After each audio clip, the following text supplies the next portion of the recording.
எல்லாருக்கும் வணக்கம். என் பேர் சின்னத்துரை. தூத்துக்குடி மாவட்டம் ஸ்ரீவைகுண்டம் வட்டம் தோலப்பம்பண்ணின்ற ஒரு அழகான கிராமத்துலேருந்து வந்திருக்கேன். என்னை பற்றி சொல்லணுன்னா, ஒரு 2 வருஷம் பேக் அடிக்கி போய் ஒரு ஃப்ளாஷ்பேக் மாதிரி சின்னது. எப்படின்னா, சுரேஷ் அகாடமிக்குள்ளே வந்துட்டு எப்படி வந்தேன்னா, என்னோடய ஃப்ரெண்டோட அச்சீவர்ஸ் மீட்டு. அவன் வந்து ஆர்ஆர்பி, அது ஃப்ரெண்டுன்னா என்னோடய ஃப்ரெண்டோட ஃப்ரெண்டு. அப்படி ஒரு அச்சீவர்ஸ் மீட்டில் அவங்களுக்காக கை தட்டுறதுக்காக எல்லாத்துக்காகவும் வந்து ஒரு நபராக இதில் உட்காந்துனா இன்றைக்கி எனக்காக இந்த ஸ்டேஜில் வந்து நின்றுட்டுருக்கேன். உங்கள் கையில் தொட்டலோட ஆரம்பிக்கலான்றதுக்காக. அப்புறம் ஆரம்பத்தில் எப்படி சொல்லணுன்னா, அப்பா அம்மாவுக்கு நன்றி. ஏன்னா அவங்க இல்லைன்னா நான் இந்த இடத்துல இங்கே இல்லை. வேலை எப்படின்னா, அவங்களுக்கு வந்து விவசாயம், வீட்டில் விவசாயம் பார்ப்பாங்க. அப்புறம் தோட்டம் இருக்குது, தோட்டம் பார்ப்பாங்க. ஒரே வேலையாக தான் இருக்கும். அப்படி இப்படின்னு ப்ராசஸ் வந்து ரொட்டீனாக போய்கிட்டே இருக்கும். எங்கேயுமே வெளியே போக வைக்க முடியவே முடியாது.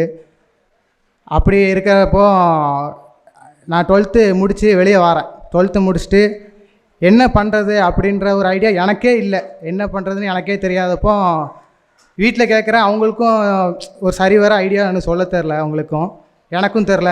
அப்போ என்ன பண்ணுறது யோசிச்சுட்டே இருக்கும்போது கடைசி நேரத்தில் ஒரு பாலிடெக்னிக்கில் போய் சேர்ந்துட்டு அப்பவும் எனக்கு தெரியல. என் ஃப்ரெண்டு ஒருத்தன் சேர்ந்தனால நானும் அவங்க கூடயே சேர்ந்து போயிடுவோன்ட்டு போய் சேர்ந்து கடைசி நேரத்தில் எனக்கு டிகிரி வேணும்னு ஆசை. அதுக்கப்புறம் டிகிரி வேணும்ன்ட்டு அங்கே இன்கம்ப்ளீட் பண்ணிட்டு டிகிரி படிப்போம்ட்டு டிகிரி போய் சேர்ந்தேன். டிகிரி ப்ராசஸையும் முடிச்சுட்டு மறுபடியும் ஒரு அதே எண்ணம், என்ன பண்ணுறதுன்னு தெரிலையே. முடிக்க போகிறோம். அந்த 3rd இயரில் வந்து என்னென்னா, பசங்களுக்கு வந்து பொண்ணுங்க எப்படின்னு தெரில, பசங்களுக்கு அந்த ஒரு பயம் அப்போ ஸ்டார்ட் ஆகும். வாழ்க்கையில் என்ன பண்ண போகிறோம் ஒன்றுமே தெரிலையே, ஏதாவது பண்ணலான்னு யோசிச்சுட்டு இருக்கும்போது ஒரு அழைப்பு. என்னோட எப்படி சொல்லணும், ரொம்ப முக்கியமான நபர். அவர் ஃபோன் பண்ணி, இந்த மாதிரி தூத்துக்குடிக்கு வா, நேட்டிவ் வந்து ஸ்ரீவைகுண்டம், தூத்துக்குடிக்கு வந்து இங்கே தங்கி படி, என் வீட்டிலேருந்து படின்னு என்னை வந்து வீட்டில் தங்க வச்சு என்னோடய ப்ரிப்பரேஷன் பீரியட் ஃபுல்லாமே நான் அவங்க வீட்டில் இருந்தால் படித்தேன். அப்படி எனக்கு வாய்ப்பு அளித்த எங்கள் மாமா, அவருக்கும் நன்றி இந்த இடத்த தெரிவிச்சுக்கணும். அப்புறம் வாய்ப்பு கொடுத்தாலும் ஓகே, இப்படி படி, இந்த மாதிரி படின்னு சொல்லி வழிகாட்டினது எங்கள் அத்தான். இந்த 2 பேருக்குமே இந்த இடத்துல நான் வந்து அவங்கள நினைவு கூற விரும்புகிறேன். அப்புறம் வந்து அப்படியே போயிட்டுருக்கு. வாய்ப்பையும் வழிகாட்டியும் பயன்படுத்தி இங்கே வந்தாச்சு. கேம்பஸ்குள்ளே என்ட்ரி ஆகிட்டு, இதுதான்ப்பா சுரேஷ் அகாடமி படின்னு ஃபஸ்ட்டே கிளாஸு வந்தாச்சு. உள்ளே வந்ததுக்கப்புறம் பார்க்குறேன், அவ்வளோ பேர் என்னோடய பேட்ச் ஸ்டூடெண்ட்ஸ் வந்து ஒரு 800 பேர் இருப்பாங்க. பாய்ஸ் அண்ட் கேர்ள்ஸ்னு பிரித்து வச்சுருப்பாங்க. பார்க்குறேன், இவ்வளோ பேர் மத்தியில் நம்ம எப்படி போய் போட்டு ஜெயிக்க போகிறோம். எனக்கு ஒரு, ஏன்னா அப்படியே வந்துட்டேன். 12th வரைக்கும் முடித்து வந்தேன். காலேஜ்லேயுமே அப்படி இப்படின்னு முடித்து எந்த ஒரு மோட்டிவே இல்லாமல் காலேஜ் முடிச்சிட்டேன். வந்து பார்த்தா சரி படிப்போம், டிஎன்பிசி வரும்னு சொல்லிட்டு டிஎன்பிசிக்காக வந்து குரூப் 2 ஃபவுண்டேஷனில் வந்து ஜாயின் பண்ணேன். அப்படியே போயிட்டுருக்கும்போது திசை வந்து தெரில, அப்படியே எப்படி படிக்கிறோன்னே தெரியாமல் பாதி கிளாஸ் நான் முடிச்சிட்டேன். அதுக்கப்புறம் தான் சரி வர மென்டர்ஸ் அமைஞ்சாங்க. சுரேஷ் அகாடமியில் மென்டர்ஸ் வந்து எப்போ கேட்டாலுமே டவுட்டு கிளியர் பண்ணுற மாதிரி ஒரு சில பேர் ரொம்ப ஹெல்ப்ஃபுல்லாக இருந்தாங்க. அவங்களுக்கு இந்த இடத்துல நன்றி சொல்ல விரும்புகிறேன். அப்புறம் எண்ட் ஆஃப் த கிளாஸு முடிஞ்சிருச்சு. அது வரைக்கும் இப்போ இதில் மெயின் பாயிண்ட் என்னென்னா, எனக்கு ஃப்ரெண்டே அமையலை. 6 மாத கிளாஸ் நான் முடிச்சிட்டேன். எனக்கு ஃப்ரெண்ட்ஸு இப்போ ஒரு சர்க்கிளே எனக்கு அமையாமல் சிங்கிளாகவே போயிட்டுருக்கு. என்னடா ஸ்டேஜெல்லாம் பேசும்போது ஃப்ரெண்ட்ஷிப்பாக படித்தோம், நாங்கள் குரூப் ஸ்டடி பண்ணோம், அப்படி இப்படின்னு நிறைய பேர் சொல்லும்போது நமக்கு இன்னும் குரூப்பு ஒரு அமையலையே அப்படின்னு பார்த்தா 6 மாதம் எண்டு முடிஞ்சிருச்சு. அப்போ தான் சொன்னாங்க, ஒன்றும் பிரச்சனை இல்லை, நீங்கள் ப்ராசஸ் ஆரம்பிங்க, முடிக்கலாம் அப்படின்ற மாதிரி ஒரு எண்ணம் நமக்குள்ளேயே.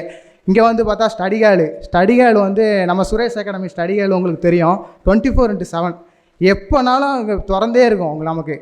நான் வந்து இங்கே உட்காந்து பார்க்கையில் அப்போ ஒரு சர்க்கிள் அமைஞ்சுது. அந்த இடத்துல சரியாக என்னை வழிநடத்தி நான் அந்த ப்ரிப்பரேஷன் பீரியட் ஃபுல்லாக நான் இங்கே வந்து நிற்கிறேன்னா, என் கூட உறுதுணையாக இருந்த 2 நபர்கள், மகேந்திரன், யோகேஷ். இந்த 2 பேரும் இல்லைன்னா நான் எப்படின்னா பிரிச்சுக்குவோம் படிக்கும்போது. அப்புறம் தான் பிடிச்சி ஜிஎஸ்சில் ஒருத்தர், மேக்ஸில் ஒருத்தர்னு ஒரு உறுதுணையாக இருந்து கொண்டு வந்து இங்கே ஒன்று நிறுத்திருக்காங்க. அவங்க ஒர்க் இஷ்யூனால இன்றைக்கி இங்கே வர முடியல. அப்படி இருந்தாலும் எங்கே இருந்தாலும் எனக்காக யோசிக்க அந்த 2 உள்ளங்களுக்கு இந்த இடத்துல நன்றி. அப்புறம் வந்து நன்றி. இதை முடிச்சுட்டு என்னோடய ப்ரிப்பரேஷன் பீரியடில் மோஸ்ட்லி டைம் வந்து நான் வந்து ஸ்டடி ஹால்லேயே தான் இருப்பேன். வீட்டுக்கு போகிறது, இங்கே தங்கி படித்தேன், மாமா வீட்டில் தங்கி படித்தேன். தங்கி படிக்கையில் என்னோடய டைமை நீங்கள் கேல்குலேட் பண்ணி நம்ம பார்க்கையில் பின்னாடி திரும்பி பார்த்தோம்னா 3 மணி நேரம் தான் வீட்லேயே இருப்பேன். காலையில் போவேன், ரிப்பேரஸ் ஆகிட்டு வந்துடுவேன், சாப்பாடு எடுத்துகிட்டு வந்துடுறது, வந்துட்டு இங்கேயே உட்காந்துட்டு மறுபடியும் ஈவினிங்கு ஒரு டீ அடிச்சுட்டு மறுபடியும் படிச்சுட்டு 8 மணிக்கு நைட் சாப்பிட்றதுக்கு மறுபடியும் போவேன். பியூட்டி என்னென்னா கிளாஸ் முடித்ததுக்கப்புறம் நான் ஸ்டடி ஹால்லையே தூங்குறேன்னு சொல்லிட்டு ஸ்டடி ஹாலே வந்துட்டேன். நம்ம ஸ்டடி ஹாலில் 24/7 நைட்டுமே ஓப்பனில் இருக்கும், நம்ம எவ்வளோ நேரம்னாலும் படிச்சுக்கலாம். நீங்கள் ஸ்டடி ஹால் வந்து பார்த்தீங்கன்னா எப்போதுமே பேப்பரை பரட்டுற சவுண்டு கேட்டுக்கிட்டே இருக்கும். அந்த மாதிரியான ஒரு அமைப்பு நம்ம சுரேஷ் அகாடமியில் இருக்குது. அப்படி அதை ஃபுல்லாமே பயன்படுத்தினேன்னா கொஞ்சம் லேக் ஆகும், இருந்தாலும் கொஞ்சம் பயன்படுத்தி வந்துட்டு கொண்டு பார்த்தா உள்ளே எங்கள் டெஸ்ட்டு பேஜ் நான் போகும்போது ஒரு சில தடுமாற்றங்கள் என்னென்னா நம்ம இதில் வந்து ஒரு தடவை ஃபீஸ் கட்டினதுக்கப்புறம் நம்ம பாஸ் பண்ணுற வரைக்கும் இங்கேயே படிச்சுக்கலாம், அது ஒரு ஃபெசிலிட்டிஸ் இங்கே இருக்குது.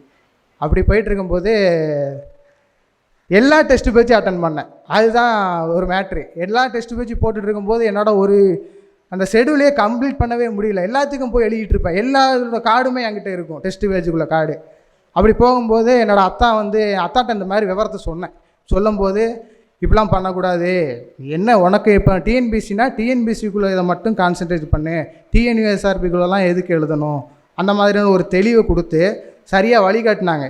அந்த மாதிரியான வாய்ப்பையும் வழிகாட்டியும் சரியாக பயன்படுத்தி இந்த இடத்துல நிற்க வச்ச அத்தானுக்கும் மாமானுக்கும் இந்த இடத்துல நன்றி கண்டிப்பாக சொல்லி ஆகணும்.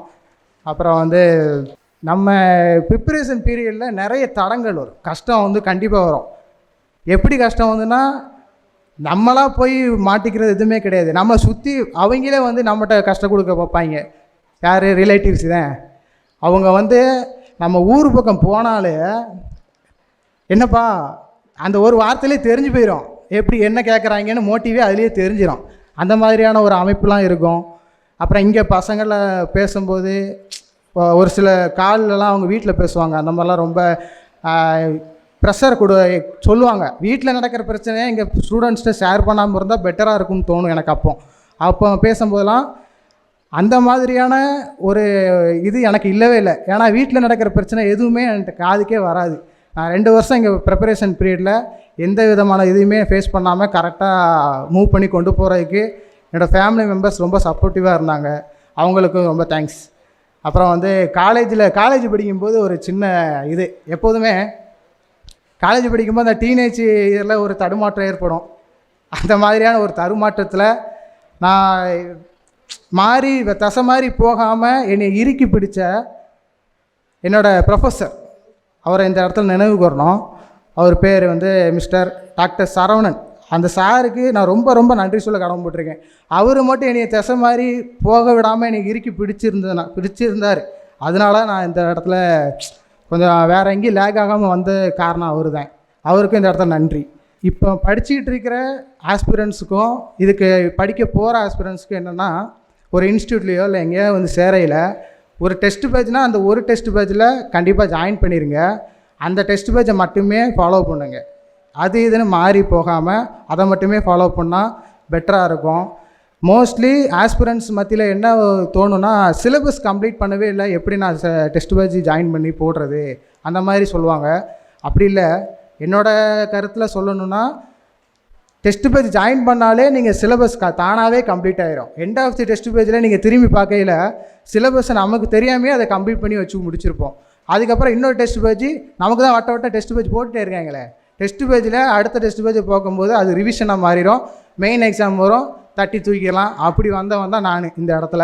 வேறு எந்த இதுவுமே இல்லாமல் ஃபஸ்ட்டு இது வந்து என்னோடய முதல் வெற்றி, முதல் எக்ஸாமு, எல்லாமே ஃபஸ்ட்டு. ரொம்ப சந்தோஷமாக இருக்குது.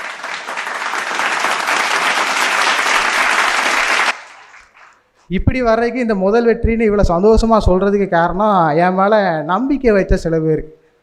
ஏன்னா நம்மளோட வாழ்க்கையில் ஒவ்வொரு ஸ்டேஜ்லேயும் ஒவ்வொருத்தங்க நம்ம மேலே நம்பிக்கை வைப்பாங்க.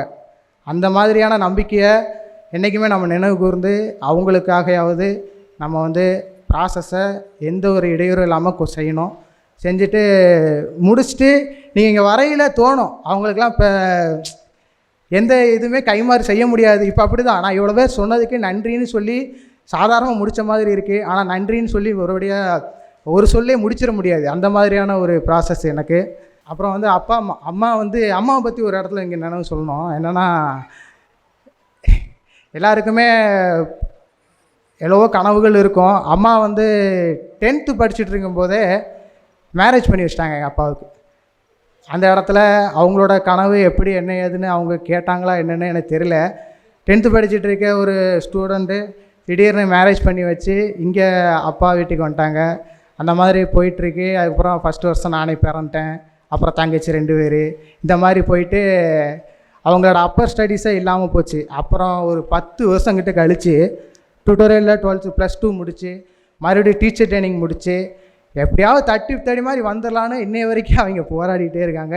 அந்த போராட்டத்தில் என்னோடய பங்கு இருக்குது. நான் ஒரு கூட எப்போதுமே இருப்பேன். என்னன்னாலும் சரி, இங்கே நிற்கிறேன்னா அவங்களோட நம்பிக்கை, அந்த நம்பிக்கையை நான் காப்பாற்றினேன் அப்படின்னு நான் கொஞ்சம் நினைக்கிறேன். சும்மா கர்வமாக கூட சொல்லலாம். அம்மா வந்திருக்காங்க.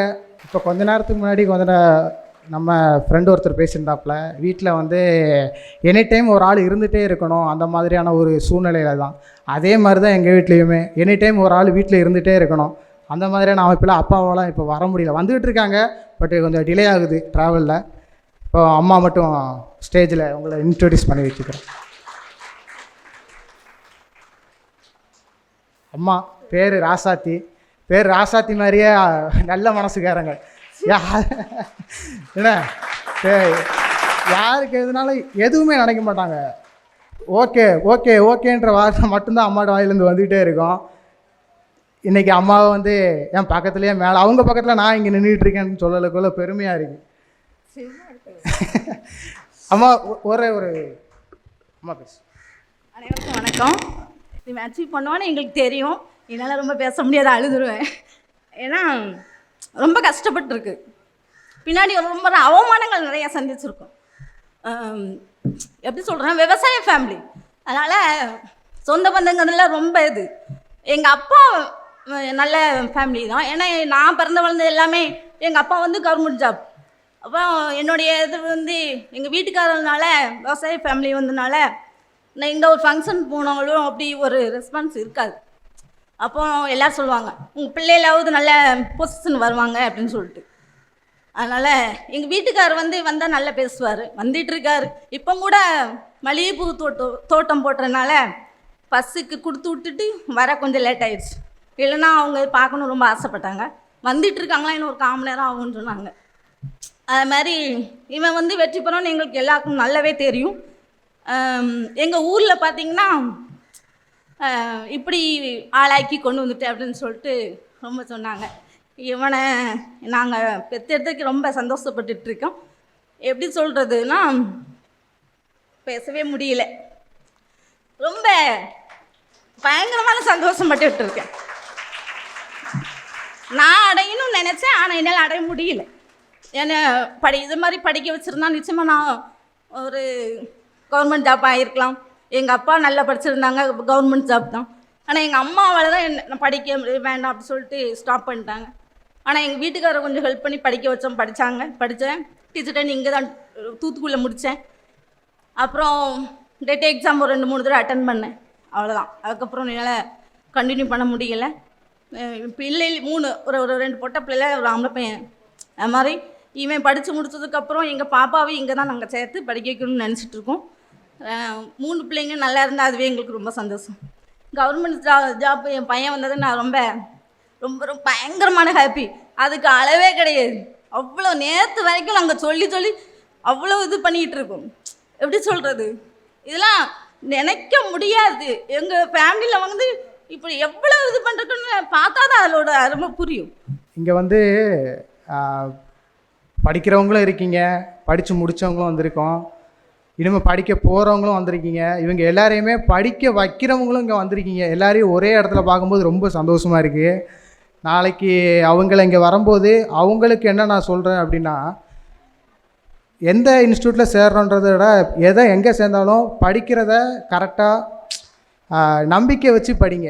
நம்பிக்கை இல்லாமல் ஒரு டெஸ்ட் பேஜில் நம்பிக்கை இல்லாமல் இன்னொரு டெஸ்ட் பேஜை போடுறது, இந்த மாதிரியான லேகு வந்து நம்மள்கிட்ட அண்டாமல் கரெக்டாக ஒரே டெஸ்ட் பேஜை ப்ராப்பராக யூஸ் பண்ணோம்னாவே நம்ம வெற்றி அடைஞ்சிடலாம். அந்த மாதிரி சொல்கிறேன். அப்புறம் என்னைய கூட சோஷியல் மீடியாவில் தான் எது பார்த்துக்கிட்டு இருப்பீங்க. நீங்கள் வந்து வீட்டிலேருந்து படிக்கிறவங்க வந்து தயவுசெய்து இந்த ஃபோன்லேருந்து கொஞ்சம் விலகிருங்க. சோஷியல் மீடியா வந்து அடிக்ட் ஆகாமல் தயவுசெய்து இல்லை ஒரு ரெக்யூஸ்டாக எடுத்துக்கலாம். ரொம்ப அடிக்ட் ஆகிடாதீங்க, கவனமாக இருக்கணும். மோட்டிவேஷன் பார்த்தீங்கன்னா பார்த்துட்டு உடனே மூடி வச்சுட்டு போய் படிச்சிருங்க. இப்போ என்னை பார்த்துட்டு இருக்கீங்க, என்னோடய வீடியோ வந்து பார்த்து முடித்த உடனே எடுத்து போய் படிக்க ஆரம்பிச்சிருங்க. படிப்பு தான் நம்மளை முன்னாடி கொண்டு போக போகுது. மோட்டிவேஷன் வீடியோ ஒரு லிமிட்டடாக வச்சுக்கோங்க. சோஷியல் மீடியாவில் ரொம்ப லேக் ஆகி மனசை பறத்த விட்டுறாங்க. கவனமாக கொஞ்சம் ஹேண்டில் பண்ணுங்கள். இந்த ப்ராசஸ் மேலே நம்பிக்கை வச்சு கொஞ்சம் ஓடுங்க. வாய்ப்புகள் எனக்கு கிடைச்சது. இனிமேல் வாய்ப்பு இருந்துச்சுன்னா இன்னொரு மேடையில் நான் உங்களை வெற்றியாளராக சந்திக்க வாய்ப்பு இருந்துக்க கடவுளுக்கு நன்றி. சுரேஷ் IAS அகாடமி, வெற்றியின் முகவரி.